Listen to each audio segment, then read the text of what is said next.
Hello friends, welcome to Rathi's kitchen. நான் உங்கள் ஏமா பேசுகிறேன். எனக்கு நம்ம சேனலில் சாக்கோ டர்ஃபிள் கேக் வீட்டிலேயே சுலபமாக எப்படி செய்யலான்னு தான் பார்க்க போகிறோம். அதுவும் மைக்ரோ அவன் இல்லாமையே எக்கச்சக்கமான விலை கொடுத்து நம்ம கடையில் வாங்குகிற இந்த கேக்கை ரொம்ப கம்மியான செலவுலேயே வீட்லேயே செஞ்சிடலாம். எப்படி செய்யலான்னு வீடியோக்குள்ளே போய் பார்க்குறதுக்கு முன்னாடி நம்ம சேனலை சப்ஸ்கிரைப் பண்ணிவிட்டு பாருங்கள் ஃப்ரெண்ட்ஸ். இப்போ வாங்க வீடியோக்குள்ளே போகலாம். ஃப்ரெண்ட்ஸ், இந்த சாக்கோ டர்ஃபிள் கேக் செய்கிறதுக்காக இப்போ ஒரு மிக்சிங் பவுல் எடுத்துக்கலாம். இதில் அரை கப் அளவுக்கு கொக்கோ பவுடர் சேர்த்துக்கலாம். இது கூடவே ஒரு கப் அளவுக்கு மைதா மாவு சேர்த்துக்கலாம். இது கூட அரை ஸ்பூன் அளவுக்கு பேக்கிங் பவுடர், 1/4 ஸ்பூன் அளவுக்கு பேக்கிங் சோடா இதெல்லாம் சேர்த்துட்டு நல்லா பவுடர் சுகர் ஒரு கப் அளவுக்கு சேர்த்துக்கலாம். நான் எல்லாமே ஒரே கப்பில் தான் மெஷர் பண்ணிக்கிறேன். இது கூடவே 2 டேபிள் ஸ்பூன் அளவுக்கு ப்ரௌன் சுகர், 1 ஸ்பூன் அளவுக்கு பட்டர் சேர்த்துக்கலாம். அன்சால்டட் பட்டர் தான் சேர்த்துக்கிறேன். இதெல்லாம் சேர்த்துட்டு இப்போ நல்லா இதில் கொஞ்சம் கொஞ்சமாக பால் சேர்த்துட்டு நல்லா திக்கான கன்சிஸ்டன்சியில் நல்லா கலந்து விட்டுடணும். நம்ம இந்த பேட்டரை கலந்து விடுற பதம் ஒரே பக்கம் நல்லா கலந்து விடணும்.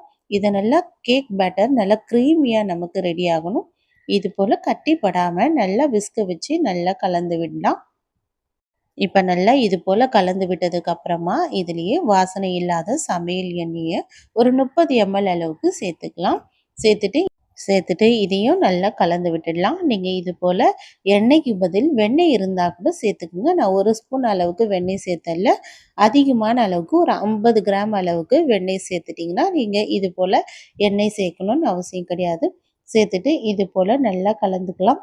நீங்கள் வெண்ணெய் சேர்க்கும் போது ஆனால் மெல்ட் பண்ணி சேர்க்கணும். இப்போ நல்லா கலந்து விட்ட பதம் இந்த பதம் இருக்கணும். நல்லா இந்த மாவு வந்து கட்டிப்படாமல் நல்லா க்ரீமியாக இது போல் ரெடி ஆகிருக்கு. இப்போ இதுலேயே 2-3 ட்ராப் வெண்ணிலா எசன்ஸ் சேர்த்துக்கலாம். இது ஆப்ஷனல் தான், தேவைப்பட்டதுன்னா சேர்த்துக்குங்க. இது சேர்க்கறதுனால இந்த வாசனை கொஞ்சம் நல்லா ஃப்ளேவர் கொடுக்கும். அதுக்காக தான் சேர்த்துருக்கேன். இது போல் கலந்து விட்டாச்சு. இப்போ நம்ம இதை பேக் பண்ணுறதுக்காக ஒரு இட்லி பாத்திரத்தில் நார்மலாக தண்ணி சேர்த்துட்டு நம்ம இட்லி வேக வைப்போம்ல, அது நல்லா தண்ணி சூடானதுக்கப்புறம் இந்த கேக் ட்ரேயில் நம்ம இந்த பேட்டரை சேர்த்துக்கலாம்.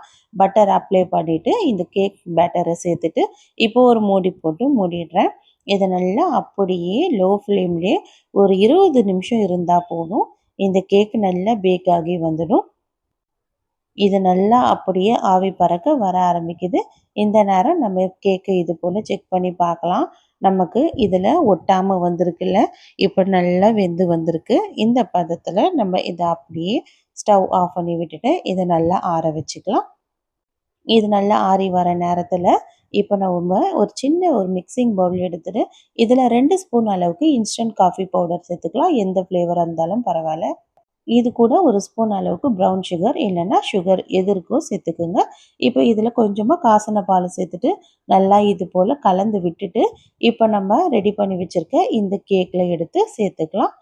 இப்போ நல்லா மெல்ட் பண்ண சாக்லேட் க்ரீம் எடுத்து இதில் சேர்த்துக்கலாம். நான் இன்றைக்கி டார்க் சாக்லேட்டில் கொஞ்சமாக பால் சேர்த்துட்டு நல்லா மெல்ட் பண்ணி வச்சுருக்கேன். அந்த டார்க் சாக்லேட்டை எடுத்து இது போல் நல்லா அப்ளை பண்ணி விட்டுடலாம். அப்ளை பண்ணி விட்டுட்டு இதுக்கு மேலே டெக்கரேட்காக சாக்கோ சிப்ஸையும் ஆட் பண்ணிக்கலாம். அவ்வளோதான், நமக்கு சூப்பரான சாக்கோ டர்ஃபிள் கேக் நமக்கு ரெடி ஆகிடுச்சு. இது ஒரு 2 ஹவர்ஸ்க்கு அப்படியே நம்ம ரெஸ்ட் விட்டுடலாம். இது ஒரு 2 ஹவர்ஸ் நல்லா செட் ஆகி வரட்டும். அதுக்கப்புறமா எடுத்துட்டு சர்வ் பண்ணலாம். நல்லா எக்கச்சக்கமான விலை கொடுத்து நம்ம கடைகளில் இந்த கேக்கை வாங்காமல் வீட்டில் எவ்வளோ சுலபமான முறையில் எவ்வளோ கம்மியான செலவில் இந்த சாக்கோ டர்ஃபிள் கேக் நம்ம ரெடி பண்ணிட்டோம் பாருங்கள் ஃப்ரெண்ட்ஸ். கண்டிப்பாக நீங்களும் ட்ரை பண்ணி பாருங்கள். ட்ரை பண்ணிவிட்டு எப்படி இருக்குன்னு கமெண்ட் பண்ணுங்கள். இந்த வீடியோ பிடிச்சிருந்தா இந்த வீடியோக்கு ஒரு லைக்கும் மறக்காமல் நம்ம ரதிஸ் கிச்சனையும் சப்ஸ்கிரைப் பண்ணிவிடுங்க. தேங்க்யூ.